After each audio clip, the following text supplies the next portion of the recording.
সাঁতারে একের পর এক রেকর্ডের পাশে নাম লেখাচ্ছেন বাংলাদেশি বংশোদ্ভূত ব্রিটিশ তরুণী জুনাইনা আহমেদ।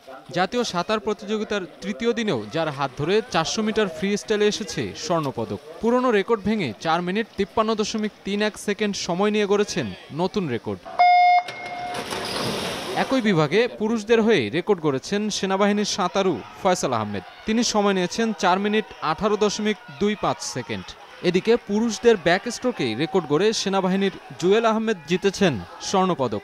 সাফল্যে উচ্ছ্বসিত সাঁতারুরা। আমার প্ল্যান বাংলাদেশে খেলমু in the Asian Games and Commonwealth Games আর অলিম্পিকের মাঝে ফার্স্ট টাইম ফাইনালের মাঝে যাইমু আর গোল্ড মেডেল আনমু।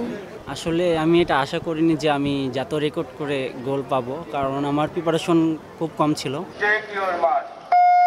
নারী ও পুরুষ বিভাগের ব্রেস্ট স্ট্রোকে নতুন কোনো রেকর্ড হয়নি, তবে মাহফুজা আক্তার শিলা স্বভাবতই ছিলেন সবার থেকে এগিয়ে।